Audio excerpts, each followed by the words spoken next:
Hi friends, welcome to VividTech. உங்கள் மொபைலில் PayPal app வந்து சரியாக ஒர்க் ஆக மாட்டேங்குதா? அதாவது ஆன்லைன் ஜாப்ஸ் செய்கிறவங்க இல்லாட்டி ஆன்லைனில் ஏதாவது டிரான்சாக்ஷன் பண்ணுறவங்க வந்து அவங்களோட பேமெண்ட் மெத்தட்டாக வந்து பேபால் வந்து எல்லாமே யூஸ் பண்ணுவாங்க. ஸோ இந்த பேபால் ஆப் வந்து உங்கள் மொபைலில் வந்து சரியாக ஒர்க் ஆக மாட்டேங்குதா?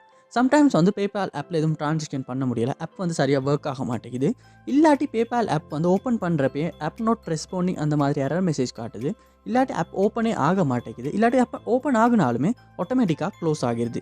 இந்த மாதிரி பேபால் ஆப்பில் உங்கள் மொபைலில் ஏதாவது இஷ்யூஸ் வந்து நீங்கள் ஃபேஸ் பண்ணிக்கிட்டு இருப்பீங்களா இருந்தால் கண்டிப்பாக இந்த வீடியோ பாருங்கள். இந்த வீடியோ இந்த ப்ராப்ளம்ஸ்க்கான சொல்யூஷனை தான் நம்ம பார்க்க போகிறோம். ஸோ வாங்க வீடியோக்குள்ளே போகலாம். வீடியோ குறைச்சி வரைக்கும் ஸ்கிப் பண்ணாமல் பாருங்கள். இது தான் நம்ம சேனலுக்கு நீங்கள் ஃபஸ்ட் டைம் வந்திருப்பீங்க அந்த நான் தான் விக்னேஷ். மறக்காம நம்ம சேனலை வந்து சப்ஸ்கிரைப் பண்ணிட்டு அப்படியே பக்கத்தில் உள்ள பெல் ஐக்கனையும் கிளிக் பண்ணிக்கங்க. ஃபர்ஸ்ட் ஸ்டெப்பாக நீங்கள் செய்ய வேண்டியது உங்கள் மொபைலை வந்து நீங்கள் ஒருக்க ரீஸ்டார்ட் பண்ணிக்கொள்ளுங்க. ஏன்னா நம்ம மொபைலை வந்து தொடர்ச்சியாக யூஸ் பண்ணிக்கிட்டே தான் இருக்கும். ஸோ அதுக்கு வந்து ஒரு ரெஸ்ட் கொடுக்குறதே இல்லை. ஸோ இதனால் வந்து நம்ம மொபைலில் வந்து சம்டைம்ஸ் வந்து ஏதாவது இஷ்யூஸ் வந்து வர்றதுக்கான சான்ஸ் இருக்குது.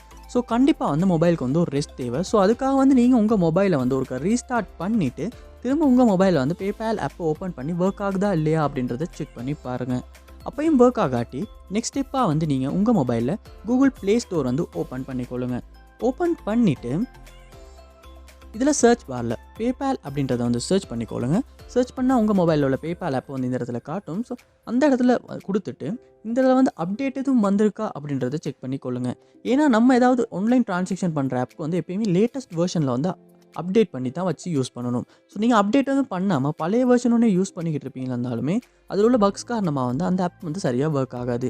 ஸோ கண்டிப்பாக வந்து நீங்கள் அப்டேட் எதுவும் வந்திருக்கான்னு செக் பண்ணி அப்டேட் பண்ணிக்கொள்ளுங்க. நெக்ஸ்ட் ஸ்டெப்பாக வந்து நீங்கள் உங்கள் மொபைலில் செட்டிங்ஸ் வந்து ஓப்பன் பண்ணிக்கொள்ளுங்க. ஓப்பன் பண்ணிவிட்டு இதில் ஆப்ஸ் அப்படின்ற ஒரு ஆப்ஷன் இருக்கும், அதை வந்து கொடுத்துக்கொள்ளுங்க. கொடுத்துட்டு இதில் ஆப்ஸ் அப்படின்ற ஆப்ஷன் இருக்கும், அதையும் கொடுத்துட்டு இங்கே நீங்கள் உங்கள் மொபைலில் இன்ஸ்டால் பண்ணி வச்சுருக்க எல்லா ஆப்ஸுமே இந்த இடத்துல காட்டும். ஸோ இந்த மொபைலில் வந்து லோட் ஆகுது. ஸோ லோட் ஆகுன அப்புறமா இதில் சர்ச் பாரில் பேபால் அப்படின்றத வந்து சர்ச் பண்ணிக்கொள்ளுங்க. அப்போ பேபால் ஆப் வந்து இந்த இடத்துல காட்டும். ஸோ அதை வந்து கிளிக் பண்ணிக்கொள்ளுங்க. கிளிக் பண்ணிவிட்டு இந்த இடத்துல ஃபோர் ஸ்டாப் அப்படின்ற ஒரு ஆப்ஷன் இருக்கும். ஸோ அதை வந்து கொடுத்துட்டு ஃபோர் ஸ்டாப் பண்ணிக்கொள்ளுங்க. பண்ணிவிட்டு நெக்ஸ்ட் ஸ்டெப்பாக வந்து இந்த இடத்துல ஸ்டோரேஜ் அப்படின்ற ஒரு ஆப்ஷன் இருக்கும், அதையும் கொடுத்துட்டு இந்த இடத்துல கிளியர் டேட்டா அப்படின்ற ஆப்ஷனை கொடுத்து இந்த இடத்துல டிலீட் பண்ணி கிளியர் டேட்டா பண்ணிக்கொள்ளுங்க. இப்போ நீங்கள் டவுன்லோட் பண்ணுறப்ப உங்கள் பேபால் ஆப் எப்படி இருந்துச்சோ அதே கண்டிஷனுக்கு வந்து உங்கள் மொபைலில் அந்த பேபால் ஆப் வந்து வந்துடும். அதுக்கப்புறமா வந்து நீங்கள் உங்கள் பேபால் ஆப்பை வந்து ஓப்பன் பண்ணி உங்களுடைய பேபால் ஐடியை வந்து கொடுத்து சைன்இன் ஆகிக்கொள்ளுங்க. ஸோ அதுக்கப்புறம் செக் பண்ணி பார்ப்பீங்களா இருந்தால் கண்டிப்பாக வந்து உங்கள் மொபைலில் வந்து பேபால் ஆப்பில் இருந்த இஷ்யூஸ் எல்லாமே சால்வ் ஆகி இருக்கும். ஸோ கண்டிப்பாக வந்து இந்த ஸ்டெப்ஸை வந்து ட்ரை பண்ணி பாருங்கள். இந்த வீடியோ உங்களுக்கு ரொம்ப யூஸ்ஃபுல்லாக இருந்துச்சுன்னா வீடியோ வந்து லைக் பண்ணுங்கள், ஷேர் பண்ணுங்கள், மறக்காம நம்ம சேனலை சப்ஸ்கிரைப் பண்ணுங்கள். தேங்க்யூ.